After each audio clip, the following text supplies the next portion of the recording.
Hello my people, welcome to this channel and thanks for subscribing. Now on this one is talking about Peter Obi, and it reads, panic as Peter Obi opens up on looming war in Nigeria, reveals what he is set to do. The presidential candidate of the Labour Party, that's Peter Obi, has said what he would do if war should break out in Nigeria. He has stated what he's going to do if there should be a war in Nigeria. Peter Obi said, instead of running out of the country and seeking solace in another country, he would rather remain in Nigeria and die in Nigeria instead of being a free man in another country. Now, let me give you the news in full details. The Labour Party presidential candidate has said he won't abandon Nigeria if war breaks out in the country. Obi said he prefers to die in Nigeria if war should break out than to be a free man in another country. He disclosed this during virtual interactive session with more than 1,000 members of his foremost support group, which is the Peter Obi Support Network. Peter Obi said he deliberately avoided obtaining resident permits and citizenship right from another country because he believes in Nigeria. According to Obi, he said, "When I left the UK after residing there for over 10 years, I returned everything that belonged to them. I have a singular focus on Nigeria, and I do not think I need the citizenship or resident rights of any other country when I haven't finished exploiting my nature-given right and privilege as a Nigerian.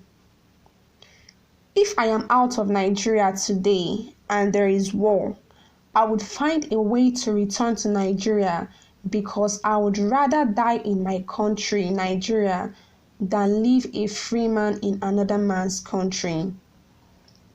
The presidential candidate also appealed to the Nigerians in diaspora to contribute to the country's development.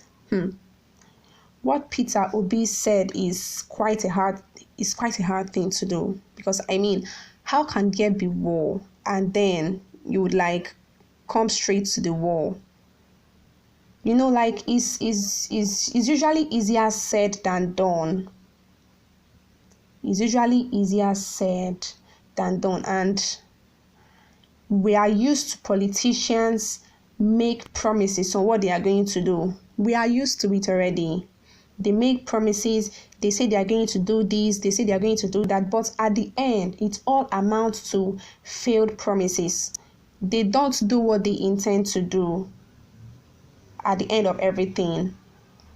Though we are not praying for a war. But if anything at all should happen in Nigeria, if war should break out in Nigeria, all these politicians, you will see them, they begin to seek refuge in other countries because they have the money. They have the money to do it. So they begin to seek refuge in other countries because they are privileged enough to do that. While we, the masses, we are the ones that is going to suffer for it. We are the ones that is going to suffer it.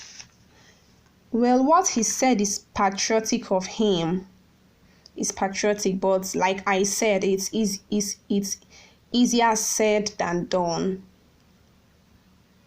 Because all these politicians, they just make promises and at the end of the day, they don't carry it out. They make promises just to appeal to the masses, just to appeal to the hearts of the people. But at the end of the day, they don't carry it out. We are not praying for a war. Let's just see how everything unfolds. Let's see how everything goes. Because some politicians truly, they had good intentions. But when they assume power, you see them, they start misbehaving. they start misbehaving. By the time the bad egg starts influencing them, they would not appeal to the heart of people anymore.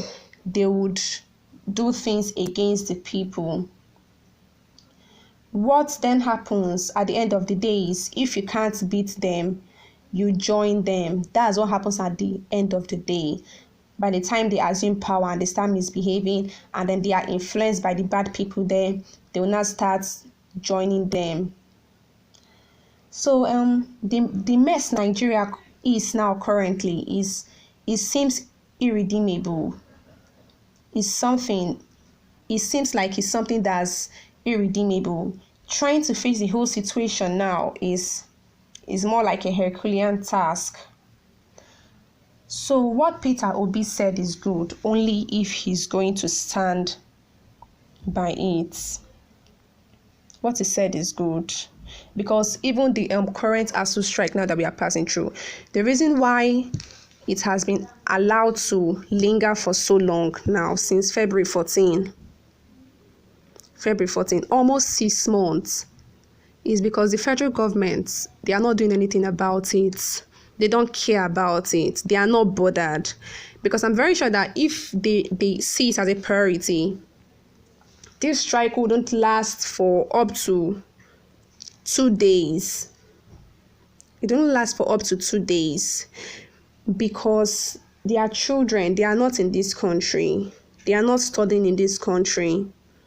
They are outside the country studying. So definitely it's our problem. Nothing can be done about it. Anytime they feel like calling it off, then they will, because it doesn't concern them. Now imagine, this one is just in the educational sector. So imagine if war should break out. Imagine if war now should break out. Do you think most of all these politicians will still remain in this country? We will definitely be the one to suffer it, just like the ASU strike. Definitely. So Peter Obi, he made a patriotic statement. He said something patriotic, but the issue is, if something like that should happen, though we are not praying for it, if something like that should happen, is he going to stand by it? That is the problem. And most of all these politicians, they truly had good intentions. So they truly had good intention, but when they assume power, they will start messing up. And Nigeria now is really in a mess, and to solve the problem is a very huge one. That's it for now. What Peter Obi said is good only if he's going to stand by it. So do well to let me know your comments on this issue. Like, comment, and subscribe. Thank you.